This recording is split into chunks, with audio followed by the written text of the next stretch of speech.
My name is Beaumont, 58 years old, and until recently I owned a construction company in Portland, Oregon. I've spent my life building things, including what I thought was a solid relationship with my only daughter, Eliza. After her mother died, something changed in her.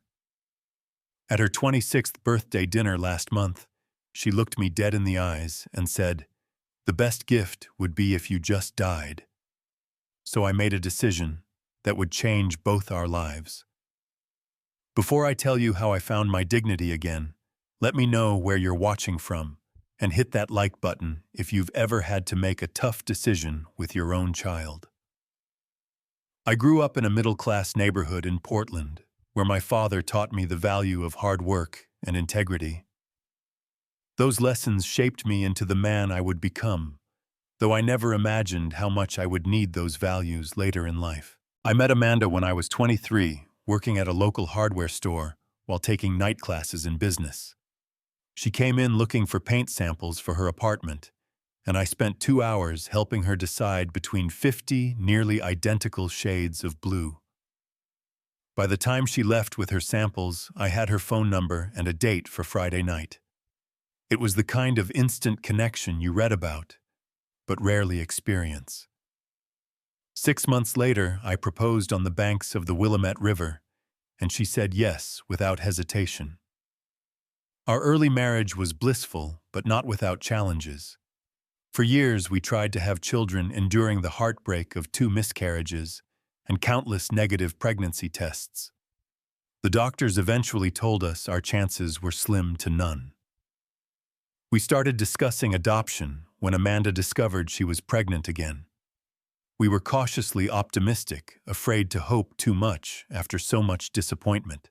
Eliza was born on a rainy April morning in 1999, our miracle baby. I still remember holding her tiny body against my chest, making silent promises to protect her and give her the world.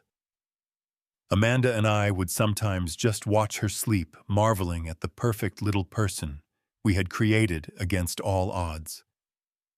While I focused on building my construction business from the ground up, Amanda dedicated herself to raising Eliza. She created this warm, nurturing environment filled with books, music, and creativity. Every summer, we would take a camping trip to Mount Hood, teaching Eliza about nature and spending precious time together as a family. Those are the memories I cherish most, now the 3 of us huddled around a campfire telling stories and roasting marshmallows under the stars. In those early years, Eliza was such a sweet child. She would make handmade cards for our anniversaries, pick wildflowers for her mother, and always had a tight hug waiting for me when I came home from work. I can still picture her at 7 sitting at our kitchen table with her tongue poking out in concentration as she drew elaborate pictures of our family. The shift began almost imperceptibly during her teenage years. Small things at first, like complaining about the clothes we could afford, or comparing our house to her wealthier friends' homes. Amanda was better at addressing these moments gently, reminding Eliza of our values and the difference between wants and needs. I often gave in too easily, working overtime to buy her the designer jeans or the latest phone she insisted she needed. Looking back, I see how those small decisions set a problematic pattern. Everything changed when Amanda was diagnosed with aggressive breast cancer. Eliza was 16, deep in the throes of teenage rebellion and social drama. The diagnosis hit our family like a wrecking ball. Amanda fought bravely through surgeries, chemotherapy, and radiation, but the cancer had already spread to her lymphatic system by the time they caught it. For 14 brutal months, our lives revolved around hospital visits and treatment schedules. I cut back my work hours to care for Amanda while still trying to keep the business afloat and be there for Eliza. But Eliza retreated into her own world, spending more time with friends and less time at home. I understood she was coping in her own way, but it hurt Amanda deeply to see her daughter pull away when time was becoming so precious. On a quiet Sunday morning in November, with the fall leaves swirling outside her hospice room window, Amanda slipped away while holding both our hands. Eliza broke down completely, perhaps finally realizing the finality of what we had been facing. In the days that followed, she alternated between inconsolable grief and cold distance, making funeral arrangements almost impossible to coordinate. Amanda had made me promise two things in her final weeks: to make sure Eliza got the education she deserved, and to find happiness again myself. I honored the first promise, immediately setting up a college fund with the life insurance money. The second promise would take much longer to fulfill. After the funeral, Eliza and I were like strangers sharing a house. She was 18 in her senior year of high school and seemed to blame me for not somehow saving her mother. I tried everything to reconnect, from cooking her favorite meals to suggesting grief counseling together, but she rebuffed every attempt. The day she left for college was almost a relief for both of us, a chance to escape the empty house filled with Amanda's absence. Throughout her college years, I maintained my commitment to funding her education completely. Tuition, housing, meal plans, textbooks, and a generous monthly allowance all covered. I wanted her to focus on her studies without financial worries, just as Amanda and I had planned. But with each passing semester, Eliza's calls became less frequent, her visits home shorter and more tense. I lived for those brief holiday visits, cleaning the house for days beforehand and cooking elaborate meals she barely touched. I would ask about her classes, her friends, her life on campus, but her answers were always brief and dismissive. When she left, the silence in the house seemed even more profound than before. The loneliness was crushing at times. I would walk through rooms filled with family photos and memories, wondering how we had become so disconnected. Some nights I would talk to Amanda out loud, asking her advice, imagining what she would say about our daughter growing so distant. Those one-sided conversations were often my only comfort.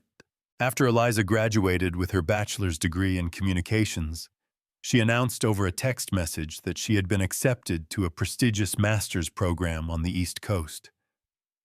No discussion, no asking for my input, just an expectation that I would continue funding her education without question. And I did. Despite the financial strain it would put on my retirement plans. I agreed to cover her graduate school expenses. Amanda would have wanted her to have every opportunity, I reasoned.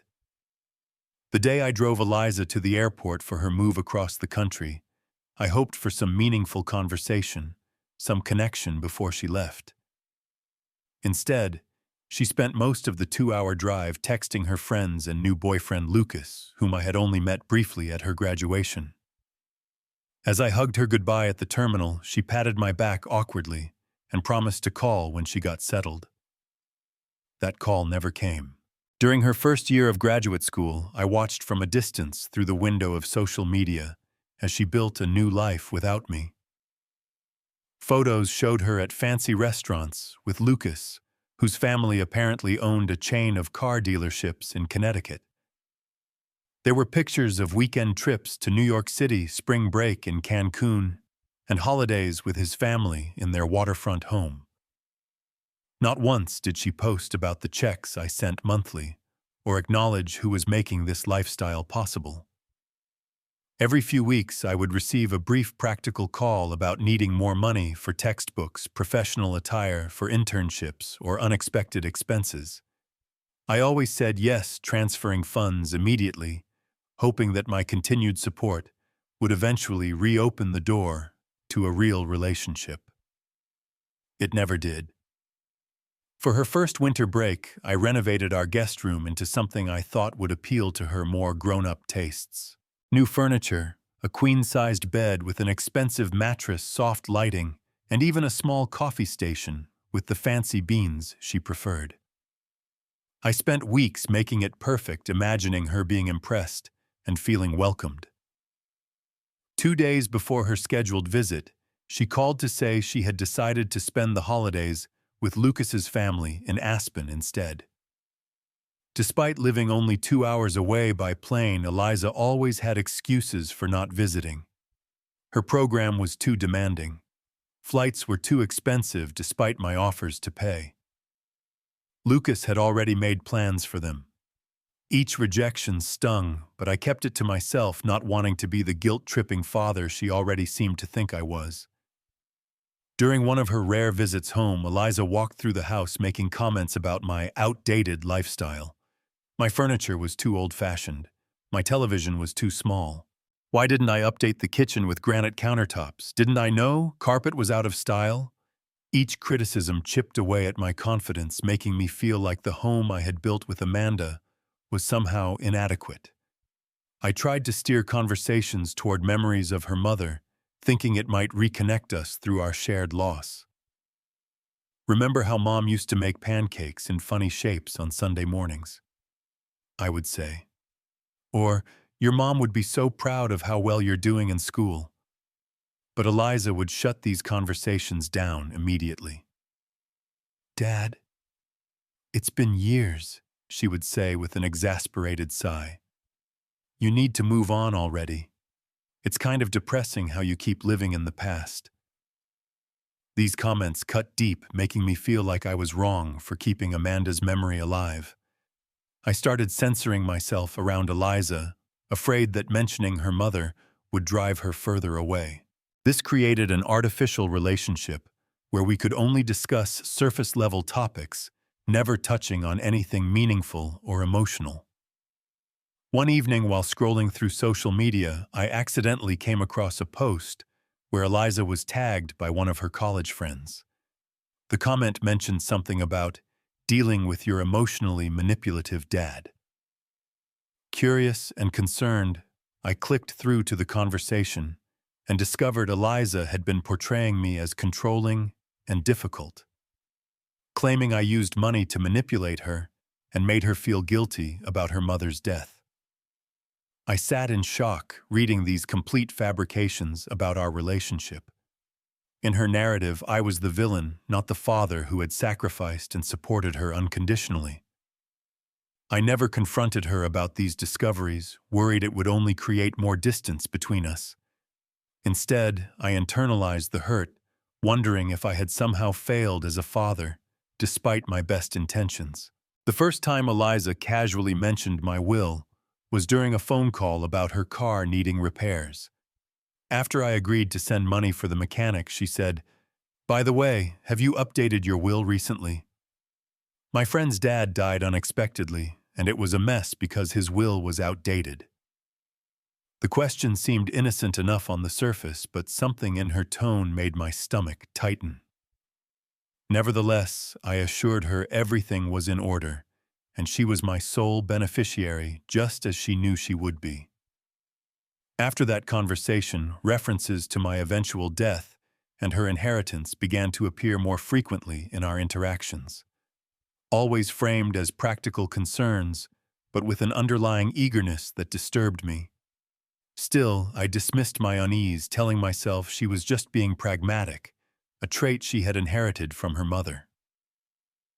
As Eliza's 26th birthday approached, I saw it as an opportunity to reconnect and possibly rebuild some of the warmth we had lost. I made a reservation at Willow, an upscale restaurant in downtown Portland that required booking months in advance. I remembered how she had mentioned wanting to try it during her last visit, and I was determined to create a special evening for her. In the weeks leading up to her birthday, I spent hours searching for the perfect gift. I wanted something meaningful, something that would show her how much she meant to me despite our strained relationship. In the attic, I found Amanda's old jewelry box, handcrafted from cherry wood, with intricate inlays. It had been damaged over the years, so I spent weekends carefully restoring it, sanding down the rough spots, refinishing the wood, and repairing the tiny hinges. Inside, I placed Amanda's sapphire necklace, the one she had always planned to give Eliza on her 25th birthday. It was one of the few valuable pieces of jewelry Amanda had owned, a family heirloom from her grandmother. I imagined Eliza's face when she opened it, the connection to her mother. It would represent the history and love it contained. The evening of the dinner, I dressed in my best suit, the one I reserved for special occasions. I even got a haircut and splurged on a new tie. The anticipation of spending quality time with my daughter made me feel lighter than I had in years. I arrived at the restaurant 30 minutes early, nervously checking the small wrapped box in my pocket every few minutes. Eliza arrived 20 minutes late, not bothering to text that she was running behind. When she finally walked in, I barely recognized her. Her hair was now platinum blonde instead of her natural brown cut, in an angular style that seemed to harden her features. She was dressed in an outfit that probably cost more than my monthly mortgage payment, designer labels visible from across the room. "Sorry I'm late," she said, not sounding sorry at all. "Traffic was a nightmare." "No problem," I said, standing to hug her. She turned slightly so my embrace landed awkwardly on her shoulder instead of a proper hug. "You look beautiful. Happy birthday." She glanced around the restaurant with a slight frown. "I thought this place was supposed to be impressive. The decor is kind of bland, isn't it?" My heart sank at her first comment being a criticism, but I pushed forward with forced cheerfulness. "The food is supposed to be amazing. I've heard the chef trained in Paris." She shrugged and picked up the menu, studying it with more attention than she had given me so far. Throughout the appetizers, I tried to engage her in conversation about her graduate program. She answered in clipped sentences, frequently checking her phone under the table, clearly distracted. When I asked about Lucas, she became slightly more animated, describing their recent weekend in the Hamptons with his parents. I noticed she wore an expensive-looking watch that I hadn't given her, presumably a gift from Lucas or his family. "So," she said, setting down her fork during the main course, "how's the business still doing well?" It was the first question she had asked about my life, and I eagerly took the opening. "It's good. We just finished a major project downtown, renovating an old warehouse into lofts. I'm thinking about selling the company, though. Been considering retirement." She perked up visibly at the mention of retirement. "Really? That's probably smart at your age. What would you get for the company?" The conversation shifted to my finances with Eliza, asking surprisingly detailed questions about my retirement accounts, the value of the house, and my investment portfolio. I answered honestly, not seeing any reason to hide this information from my only child, though I felt uncomfortable with her intense interest in my net worth. When the waiter cleared our plates, I felt the small box in my pocket growing heavier. This wasn't the warm reunion I had envisioned, but maybe the gift would change the tone of the evening. I pulled out the carefully wrapped package and placed it on the table between us. "Happy birthday, sweetheart. This is something special." Eliza eyed the small box, and I could see a flash of calculation in her expression, likely estimating its value based on size. She unwrapped it with quick, efficient movements, not savoring the moment as I had hoped. When she opened the jewelry box, she ran a finger over the restored wood with mild interest. "It was your mother's," I explained. "I restored it myself. And inside—" She opened the lid and looked at the sapphire necklace nestled against the velvet lining. There was a brief moment when I thought I saw emotion cross her face, but it quickly disappeared behind a mask of polite appreciation. "That's nice, Dad. Vintage jewelry isn't really my style, though. A bit old-fashioned." She closed the box and set it aside, not even taking the necklace out to examine it closely. "Do they have dessert here, or can we just get the check?" I felt a deep ache in my chest at her dismissal of something so precious, something that connected her to her mother. "The necklace was meant to be yours on your 25th birthday. Your mom wanted you to have it." Eliza sighed. "I know you mean well, but I would have preferred something more practical, like cash for my student loans." "I'm already paying for your entire graduate program," I reminded her gently. "I thought you might want something with sentimental value." Sentiment doesn't pay bills, Dad. She checked her watch, the one I hadn't given her, with obvious impatience. Desperate to salvage the evening, I started talking about future plans. I was thinking maybe we could take a trip together this summer, just the two of us. Maybe to the Oregon coast like we used to do with Mom. Or somewhere new, if you prefer. I'd love to spend some quality time together. Eliza checked her watch again, sighed heavily, and then looked directly into my eyes with an expression I can only describe as contempt. You know what would be the best gift if you just died already, so I could finally have my inheritance and not have to sit through these dinners.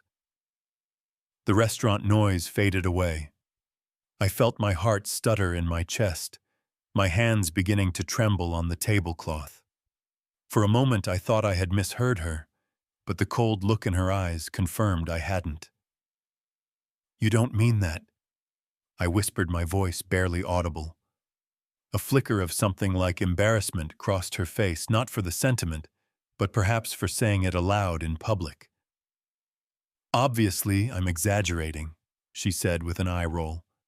But seriously, Dad, these forced dinners and nostalgic gifts are just awkward for both of us, and you're not getting any younger. I sat completely still, feeling as though I had been struck physically. The daughter I had raised, the miracle baby I had held in my arms, the young woman I had supported through every stage of life had just wished for my death to my face. Without a word, I signaled the waiter for the check. My hands were steady now, operating on autopilot, as I placed my credit card in the leather folder without looking at the total. Eliza began a half-hearted apology, claiming she was just stressed about school and didn't really mean it, but her words washed over me without penetrating. I signed the receipt, left a generous tip, and stood up. I should go, I said quietly. Dad, come on, don't be so sensitive. It was just a joke, Eliza said, but made no move to stop me from leaving. I walked out of the restaurant alone, the jewelry box heavy in my pocket. The drive home was a blur, tears occasionally blurring my vision, as memories of a smiling, loving little girl flashed through my mind, contrasting sharply with the cold, calculating woman I had just left at the restaurant. I pulled into my driveway around 9:30 that night, but I couldn't bring myself to go inside yet. Instead, I sat in my car in the dark, the engine off, replaying Eliza's words over and over in my head. If you just died already. Each repetition felt like a physical blow. When I finally went inside, I didn't turn on any lights. I made my way to the living room and sank into my recliner, the one Amanda always said was too big for the room, but that she let me keep because it made me happy. Sitting there in the darkness, I felt more alone than I ever had before. My mind drifted back to Eliza's childhood, searching for the moment where things had gone wrong. I remembered her 5th birthday party, where she had hugged me so tightly after opening her presents that I thought my heart might burst with love. I remembered teaching her to ride a bike, running alongside her until she found her balance and pedaled away on her own, looking back with such pride in her accomplishment. I remembered her high school graduation, how she had sought me out in the crowd after receiving her diploma, waving excitedly when our eyes met. Where had that loving child gone? Had I done this to her with my indulgence? Had grief over losing her mother hardened her heart, or was this who she had always been beneath the surface, and I had been too blind to see it? As the night deepened, I began to recognize my own role in creating this situation. Every time I had given in to her demands, without question, every check I had written despite her ingratitude, every boundary I had failed to establish, I had taught her that I was a resource to be used rather than a person to be respected. My enabling had contributed to the entitled adult she had become. Around midnight, I found myself in our bedroom, opening Amanda's side of the closet that I had never cleared out. Her clothes still hung there, though I had donated many items over the years. At the back of the shelf was a small wooden box where she had kept her most personal items. Inside was a letter she had written to me a week before she died, when she knew the end was coming. I sat on the edge of the bed and unfolded the paper, running my fingers over her handwriting, still so strong and clear, despite how weak she had been. "My dearest Beaumont," it began. "If you're reading this, I'm gone and you're facing the hardest part of our journey alone. I'm so sorry to leave you with this burden, but you are the strongest person I've ever known, even if you don't see it in yourself." She wrote about her hopes for Eliza, her worries about the path our daughter might take without her guidance, and then the words that now seemed prophetic. "Don't let grief for me or love for her cloud your judgment. Eliza will test boundaries, especially without me there to be the disciplinarian. Remember that loving her sometimes means saying no, even when it breaks your heart to do so." The letter continued with her wishes for my future. "Promise me you won't put your life on hold.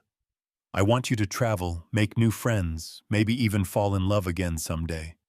Your heart is too big to spend the rest of your life alone. Living fully isn't a betrayal of what we had, it's an honor to it." I read the letter 3 times, tears falling freely now, before carefully folding it and placing it back in the box. Amanda had seen this coming in ways I couldn't. She had tried to prepare me for the possibility that our daughter might need firm boundaries rather than endless support. As dawn broke, I made myself a cup of coffee and sat on the front porch watching my neighborhood come to life. The young couple across the street leaving for work, the retired man 2 doors down, walking his dog, the school bus picking up children at the corner. All these lives continuing forward, while mine had been stuck in a holding pattern of grief and misplaced devotion. For the first time in years, I looked at my future with clear eyes. I was 58, healthy, financially secure if I stopped draining my accounts for Eliza's benefit. I could sell the business, travel, pursue hobbies I had abandoned, build new relationships.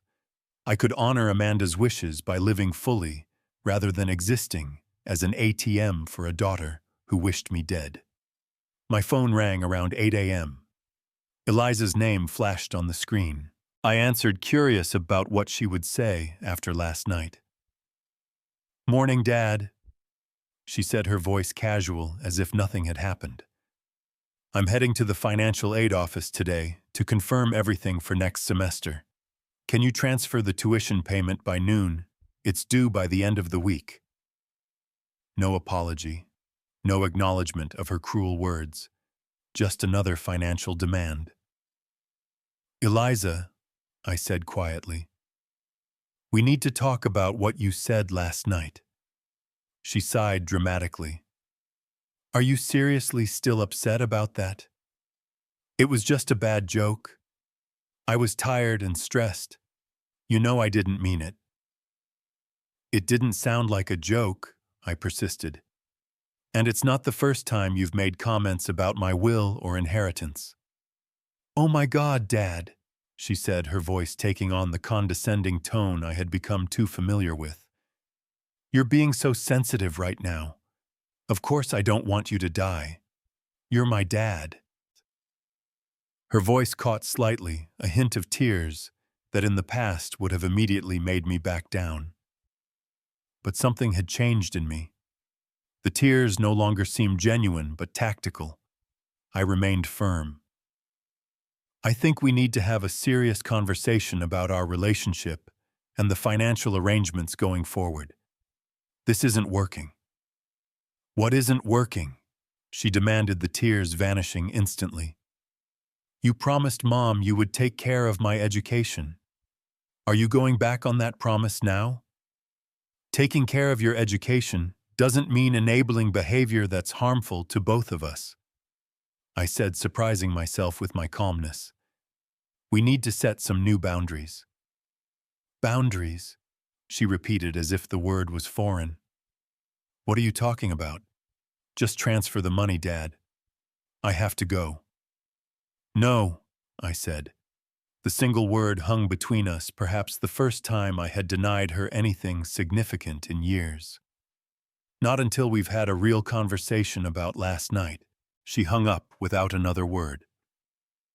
The next morning I called Frank, my financial advisor of 15 years, and one of the few people who knew the full extent of my financial support for Eliza. We met for coffee at a quiet cafe downtown, away from my usual haunts, where I might run into business associates or friends who would ask too many questions. "I need to make some changes," I told Frank after explaining what had happened at the birthday dinner. "I can't keep funding Eliza's education and lifestyle without any boundaries or respect." Frank nodded, unsurprised. "I've been concerned about the withdrawals for some time, Beaumont. At the current rate, your retirement funds will be significantly depleted by the time you're 65. He pulled out some projections he had prepared showing the stark reality of my financial future if nothing changed. "What are my options for the graduate school funding?" I asked. "Well, legally, you're not obligated to continue," Frank explained. "The money is in your name, not hers. You've paid for the current semester in full, but you could cancel future payments. There might be some emotional fallout, but financially, it's straightforward." I thought about Amanda's letter, her warning about boundaries, her wish for me to live fully. "I want to redirect those funds into my retirement account," I decided. "And I need to establish clear financial boundaries going forward." Over the next 2 hours, Frank and I developed a plan. I would cancel the remaining graduate school funding, but give Eliza the option to apply for student loans or scholarships like most graduate students. I would offer a modest monthly allowance contingent on regular family therapy sessions. Most importantly, I would be clear about what I would and would not fund in the future. The next few days were a blur of paperwork and practical arrangements. I contacted the university's financial aid office to cancel the automatic payments I had set up for future semesters. I spoke with my attorney about updating my will not to disinherit Eliza, but to structure the inheritance in a way that would promote responsibility rather than entitlement. The hardest part was writing the letter explaining my decision to Eliza. I rewrote it 12 times, trying to find the right balance between firmness and compassion. I wanted her to understand this wasn't punishment, but an attempt to rebuild our relationship on healthier terms. "Dear Eliza," the final version began, "this is the most difficult letter I have ever had to write. I love you more than you will ever know, which is why I can no longer continue our current arrangement." I explained my decision to cancel her graduate school funding, my concerns about our relationship, and my hope that we could rebuild a connection based on genuine care rather than financial dependence. I acknowledged my role in creating the unhealthy dynamic between us and expressed my commitment to changing my own behavior as well. "Your mother wanted the best for you," I wrote toward the end. "Not just materially, but in character and values. She would be heartbroken to see the distance between us now. I believe she would support this difficult decision as a step toward healing for both of us." I concluded with an open invitation to talk when she was ready, and a promise that my love for her was unconditional, even if my financial support could no longer be. After mailing the letter, I felt a strange mixture of grief and relief. The weight of enabling an unhealthy relationship had been lifted, but the pain of knowing how Eliza would react remained. I had no illusions that she would understand or accept my decision gracefully. True to form, the university confirmed the cancellation of future payments on a Tuesday. By Wednesday afternoon, my phone was exploding with texts and calls from Eliza. I let them go to voicemail, listening to her messages evolve from confusion to anger to tearful manipulation. The final message was a cold threat to never speak to me again if I didn't reverse my decision immediately. When I finally answered her call on Thursday evening, her voice was tight with controlled fury. How could you do this to me? She demanded without preamble. I'm in the middle of my program. What am I supposed to do now? There are options, Eliza, I said calmly. Student loans, scholarships, part-time work. Most graduate students fund their education through a combination of these. I'm not most graduate students, she snapped. I'm your daughter. You promised Mom you would take care of me. Taking care of you doesn't mean funding a lifestyle where you can wish for my death over dinner. I replied, keeping my voice steady despite the pain the memory still caused. I'm setting a boundary that should have been set long ago. This is about that stupid comment, she laughed bitterly. I told you it was a joke. You're ruining my life over a joke. It wasn't just the comment, I explained. It was the culmination of years of disrespect and entitlement. I've enabled behavior that isn't healthy for either of us, and it needs to stop. The conversation devolved from there with Eliza cycling through various tactics I had seen before. She cried, claiming I was abandoning her when she needed me most. She raged, accusing me of breaking promises and being a terrible father. She bargained, offering to visit more often or call weekly if I would reconsider. When none of these worked, she resorted to threats and ultimatums. If you do this, we're done, she declared. I mean it, Dad. You'll never see me again.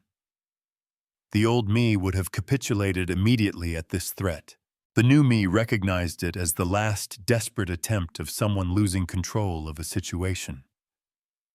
I hope that's not the choice you make, I said quietly. But I understand if you need time away to process this change. My door is always open when you're ready to build a relationship that isn't centered around money. After she hung up on me for the third time that week, I sat in my backyard watching the sunset, feeling strangely peaceful despite the turmoil. For the first time in years, I had acted in alignment with my own values, rather than from fear of losing my daughter's conditional affection. Whatever happened next, I would face it with the integrity Amanda had always admired in me. The silence from Eliza stretched from days into weeks and then into months. At first, I checked my phone constantly, hoping for a message that showed some understanding or willingness to reconnect on new terms. By the 6-week mark, I had stopped expecting to hear from her at all.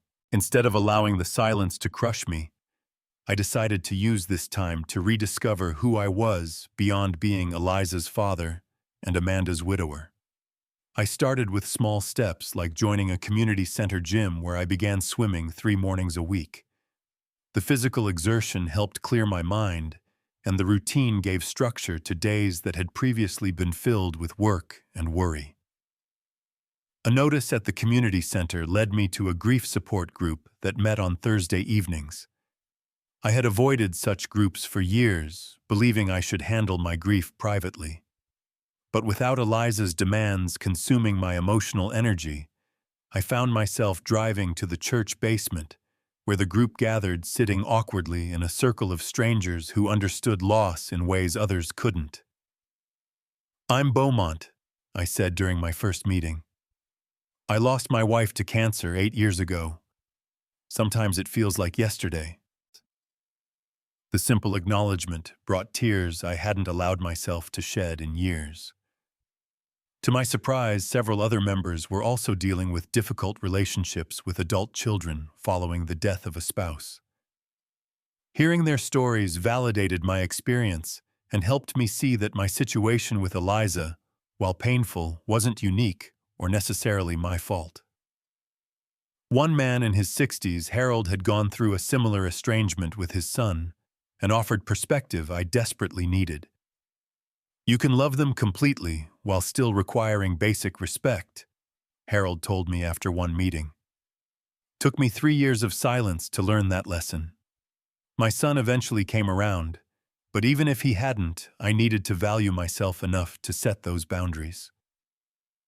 As spring turned to summer, I found myself reconnecting with old friends I had neglected during the years of focusing solely on work and Eliza. My college roommate Mark and I started meeting for monthly fishing trips. My neighbor David invited me to join his poker group. Slowly, I rebuilt a social circle that had nothing to do with being Eliza's father. One advertisement in the local paper caught my eye, a 6-week woodworking class at a community college. Amanda had always teased me about being all construction, no craftsmanship, and I'd promised her someday I'd learn to make beautiful things, not just functional ones. Now seemed the perfect time to fulfill that promise. The class became a highlight of my week. There was something deeply satisfying about transforming raw wood into something beautiful with my hands. My first projects were clumsy, but by the end of the course, I had created a small jewelry box that the instructor deemed impressively detailed for a beginner. I imagined Amanda's approving smile and felt closer to her than I had in years. Through the woodworking instructor, I learned about a youth construction program that needed volunteer mentors. Twice a month, I began teaching basic construction skills to teenagers from underprivileged backgrounds. The first time a 16-year-old boy looked at me with genuine pride after successfully installing a window, I felt a sense of purpose I had been missing. "You explain things better than my real dad," the boy told me one afternoon. "He never has patience when I mess up." The comment stung with its unintentional reminder of my own failings with Eliza, but it also reinforced that I still had value to offer, wisdom, to share, connections to make. As Thanksgiving approached, I faced my first major holiday completely alone. In previous years, I had clung to the hope that Eliza might visit, keeping traditions alive for a daughter who rarely showed up. This year, I decided to create new traditions for myself. I donated a holiday meal to a local shelter and then volunteered to serve it, spending the day among people who expressed genuine gratitude for simple kindness. I returned home tired, but fulfilled, no longer feeling like a failure for spending the holiday without family. In early December, my phone rang with an unfamiliar number. To my shock, it was Lucas, Eliza's boyfriend. "Mr. Woodward," he said, his voice hesitant. "I hope you don't mind me calling. Eliza doesn't know I'm reaching out." "Is she all right?" I asked immediately, fear gripping me. "She's physically fine," he assured me quickly. "But I'm concerned about her. Things have been difficult since you stopped the tuition payments." Over the next 30 minutes, Lucas painted a picture of Eliza I had suspected, but never fully confronted. She had been living far beyond her means, even before I cut off funding, accumulating credit card debt, while maintaining the appearance of wealth among her graduate school peers. She had told Lucas and all her friends that I was wealthy, but controlling, using money to manipulate her, when in reality I had been generous without conditions until the birthday dinner incident. "She told everyone you cut her off because she wanted to be independent," Lucas said. "But I overheard her on the phone with you once. The things she said, they didn't match the story she was telling everyone else." "Why are you telling me this?" I asked, unsure of his motivation. There was a long pause. "Because I care about her," he finally said. "And I think she needs help, not just money. The way she talks about you, about her mom, about money, it's not healthy. I suggested therapy once and she completely shut down." I thanked Lucas for his honesty and courage in reaching out. Before ending the call, he asked, "Do you hate her for how she's treated you?" "No," I answered without hesitation. "I could never hate her. I just can't enable her anymore." After hanging up, I sat with this new information, feeling a complex mixture of vindication and sadness. My daughter was struggling, but not in the ways I had feared. Her crisis was not financial, but emotional and ethical, a poverty of character rather than resources. That evening, I made a decision that surprised even me. I called my real estate agent and asked her to evaluate my house for selling. The 5-bedroom home where we had raised Eliza, where Amanda and I had built our life together, had become a mausoleum of memories rather than a place of current joy. It was time to let it go. By January, I had accepted an offer on the house and purchased a modest cabin near Mount Hood, where we used to camp as a family. The process of downsizing was cathartic, forcing me to decide what truly mattered from a lifetime of accumulation. I kept only what brought genuine joy or served a clear purpose, donating or selling the rest. The cabin needed work, giving me a project to focus on during the winter months. I applied the skills from my woodworking class, creating built-in bookshelves and a custom kitchen table. Each completed project gave me a sense of accomplishment and ownership of my new life. Through my grief support group, I had become particularly close to Diana, a 62-year-old former teacher who had lost her husband around the same time I lost Amanda. Our shared experience of grief, followed by difficult relationships with adult children, created a foundation of understanding between us. When she invited me to join her family for Christmas at her daughter's home, I accepted with only slight hesitation. The warmth of Diana's family gathering was both painful and healing. Her daughter Sarah treated her with such obvious respect and affection, including her in inside jokes and seeking her opinion on important matters. It was a stark contrast to my interactions with Eliza, but it also showed me what was possible between parent and adult child when both were committed to a healthy relationship. "Mom said you're renovating a cabin," Sarah said while we were washing dishes after dinner. "That takes courage starting fresh at this stage of life." "Your mother helped me find that courage," I admitted. "She has a gift for seeing possibilities instead of just losses." Sarah smiled, glancing toward the living room where Diana was playing with her grandchildren. "She does, but you had to be open to it. Not everyone is." As winter melted into spring, I settled into my new life with growing contentment. The cabin became a true home, reflecting my tastes and needs rather than maintaining a shrine to the past. I joined a local hiking group, exploring trails I had only visited with Amanda and Eliza years before, creating new memories alongside the old. I still thought of Eliza. Daily still felt the ache of our estrangement, but the pain had transformed from acute to chronic, a background sadness rather than a consuming grief. I had accepted that I couldn't control her choices or perceptions, only my own actions and responses.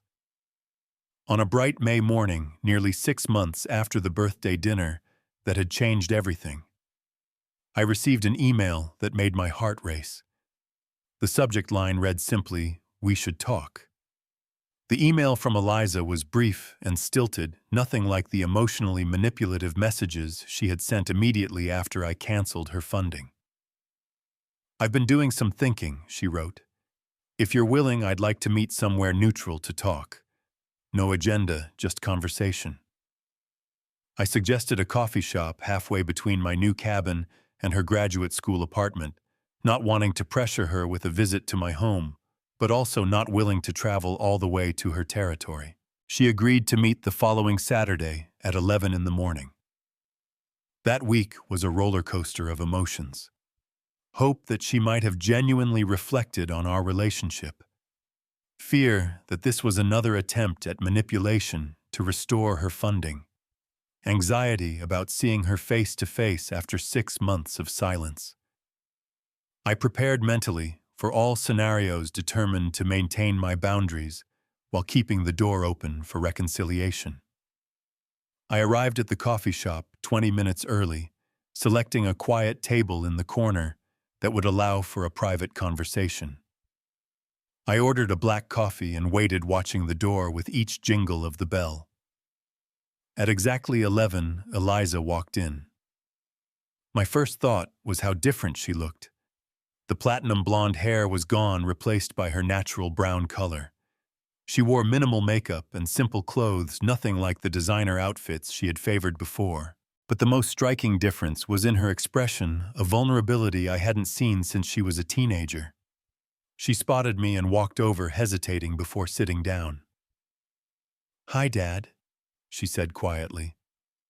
"Hello, Eliza," I replied, resisting the urge to fill the awkward silence with chatter. Thank you for suggesting we meet. She nodded, staring down at the table. I should get a coffee first, she said, standing quickly.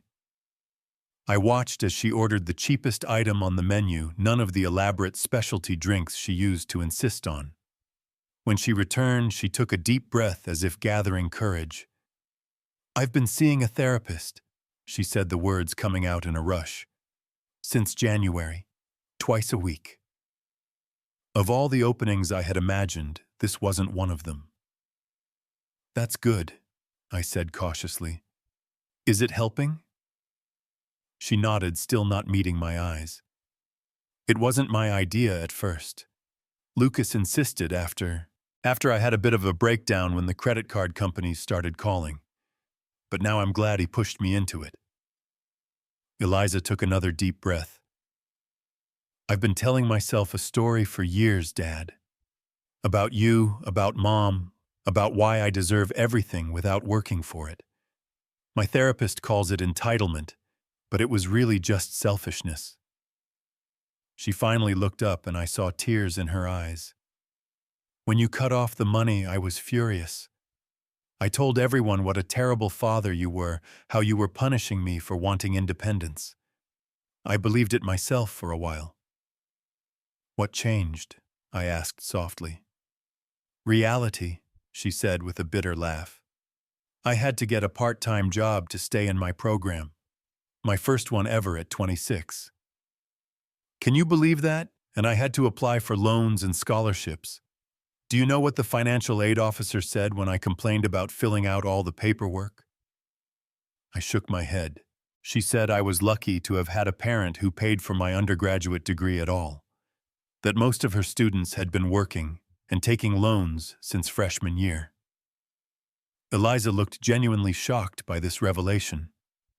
I started noticing how my classmates lived, how they budgeted and sacrificed. I realized I had been living in a bubble of privilege I thought I was entitled to. We talked for over 2 hours, our coffees going cold, as Eliza shared her journey of the past 6 months. She had moved to a cheaper apartment with roommates. She had reduced her spending drastically. She had even begun to build genuine friendships based on connection rather than status or shopping trips. The hardest part, she admitted, was facing who I've been to you since Mom died. My therapist had me write letters I never sent, trying to see things from your perspective. It was painful to realize how I've treated you. I wasn't perfect either, I acknowledged. I enabled behaviors I should have addressed. I was so afraid of losing you after losing your mother that I never set proper boundaries. Eliza nodded. My therapist said something similar, that you were trying to compensate for Mom's absence by never saying no, that we both got stuck in unhealthy patterns after she died. There was a pause, both of us reflecting on the years of miscommunication and hurt. I'm sorry, Dad, she finally said, her voice breaking. For what I said at that dinner, for how I've treated you, for taking advantage of your love. I was horrible to you. The apology was so unexpected and genuine that I felt my own eyes filling with tears. I forgive you, Eliza, and I hope you can forgive me too for not being the father you needed sometimes. She reached across the table and took my hand, the first affectionate gesture she had initiated in years. I miss Mom every day, she confessed. I think I blamed you for not saving her, for not being enough to fill the hole she left. That wasn't fair. I miss her too, I said. But she would be proud of you right now, having this difficult conversation. Taking responsibility is something she always valued highly. We talked about practical matters too. Eliza had managed to secure enough loans and a research assistantship to continue her program, though, at a slower pace while working part-time. She and Lucas were still together, his support unwavering during her financial and emotional adjustments. I don't expect you to start paying for everything again, she said firmly. That's not why I wanted to talk. I actually think it's better this way. I'm learning things about myself I never would have discovered otherwise. Before we parted, I suggested something that had been on my mind since receiving her email. Would you consider coming to family therapy with me not for the money, but for us? To rebuild something healthier than what we had before. She agreed immediately to my surprise. My therapist actually suggested the same thing.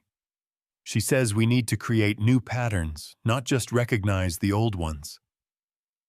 As we stood to leave, Eliza hesitated, then stepped forward and hugged me properly, the kind of embrace we hadn't shared since she was a child.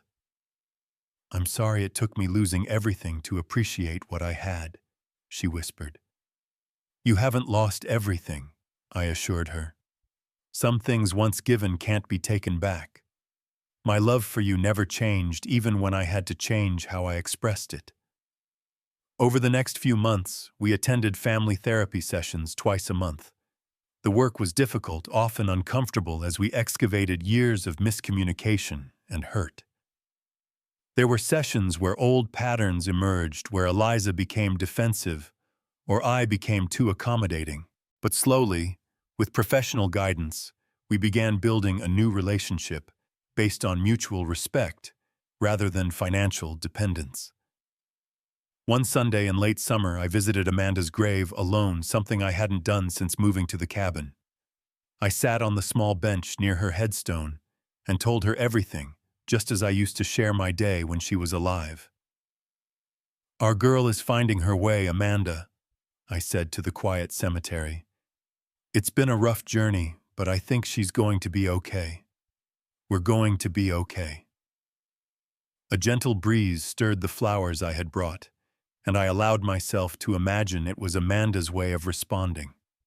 She had always believed in Eliza's fundamental goodness, even during her most difficult teenage phases.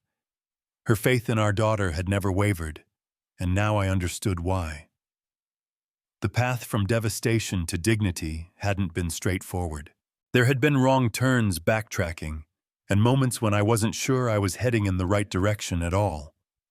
But standing up for myself, refusing to be treated as a resource rather than a person, had ultimately benefited both Eliza and me. I had learned that loving someone sometimes means making decisions they won't like or understand initially. That enabling harmful behavior isn't love at all, but fear disguised as generosity. That my own well-being matters not just as Eliza's father or Amanda's widower, but as a person in my own right. Eliza was learning that genuine connections aren't built on what people can provide materially, but on mutual respect and care. That working for something creates a value that simply receiving it cannot. That the best inheritance I could leave her wasn't money or property, but the example of living with integrity and self-respect. As I left the cemetery that day, I felt a peace I hadn't experienced in years. Amanda would approve of the choices I had made, difficult as they had been. She had always valued courage over comfort, growth over stagnation. In honoring those values, I had finally fulfilled both promises I made to her, supporting Eliza's education in a healthier way and finding happiness again myself. Where in your life might you need to establish healthy boundaries with someone you love? Sometimes the hardest decisions lead to the most profound healing. If this story resonated with you, please like, subscribe, and share it with someone who might need to hear it. And let me know in the comments about a time when you had to make a difficult choice that ultimately led to growth. Thank you for listening to my journey from pain to healing. And remember, it's never too late to reclaim your dignity and self-worth.